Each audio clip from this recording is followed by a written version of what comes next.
Halo semuanya, selamat datang di channel aku Ajeng Septin. Di video kali ini aku bahas tentang hal yang mungkin jadi pertanyaan juga dari teman-teman. Karena apa? Karena melihat yang tahap 1 saja ini banyak yang hasil seleksi kompetensinya tidak lulus. Apalagi yang dapat tahap 2, kan formasinya sama kayak yang tahap 1. Bahkan tahap 2 ini akan dapat kuota formasi jika yang tahap 1 itu masih tersisa. Sementara berdasarkan informasi peserta yang tahap 1 saja itu banyak yang tidak lulus karena rata-rata pendaftarnya lebih banyak dari kuota yang disediakan. Nah, tahap 1 aja banyak yang tidak lulus gitu. Bagaimana yang tahap 2? Oke, ini perlu diluruskan ya teman-teman. Jadi, kelulusan yang dimaksud dalam seleksi kompetensi itu adalah kelulusan untuk P3K penuh waktu. Sementara seperti yang disampaikan oleh Ibu Menpan RB untuk yang sudah ikut seleksi khususnya, tetapi tidak kebagian formasi akan diproses melalui P3K paruh waktu. Dengan catatan ini sudah lulus seleksi administrasi dan sudah mengikuti seleksi kompetensi. Jadi nanti untuk yang tahap 2 ini juga akan diseleksi terlebih dahulu di seleksi administrasi. Apabila lulus akan dilanjutkan untuk mengikuti seleksi kompetensi, tetapi apabila tidak memenuhi syarat, silahkan ajukan sanggah, dan apabila sanggahnya ditolak, itu ya sudah tidak lulus dan tidak bisa mengikuti seleksi kompetensi. Jadi memang harus lulus terlebih dahulu di seleksi administrasinya. Kemudian bagi yang sudah lulus di seleksi administrasi, maka lanjut ke seleksi kompetensi, dan apabila lulus di seleksi kompetensi, maka menjadi P3K penuh waktu.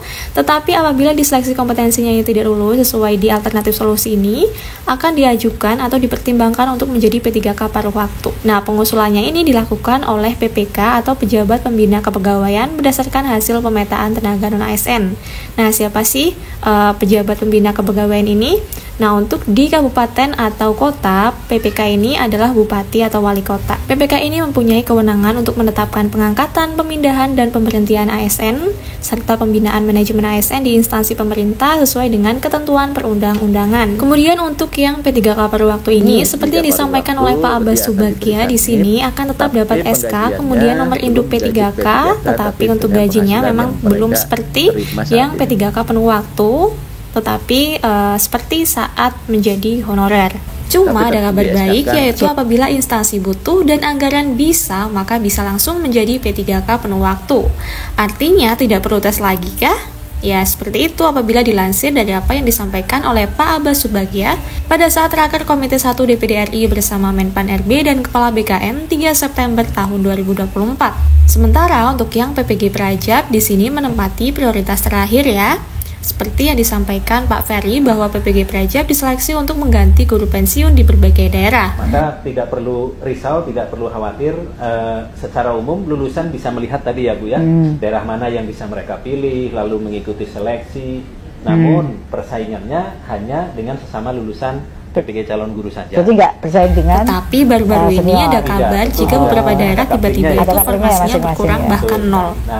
Nah, itu bagaimana ya yang sudah submit di sana? Semoga ada kejelasan dan solusi baiknya, serta harapan kedepannya kebijakan pemerintah bisa mensejahterakan seluruh ya. Oke, sekian informasi yang dapat aku sampaikan di video kali ini. Terima kasih sudah menonton, sampai jumpa di videoku yang selanjutnya.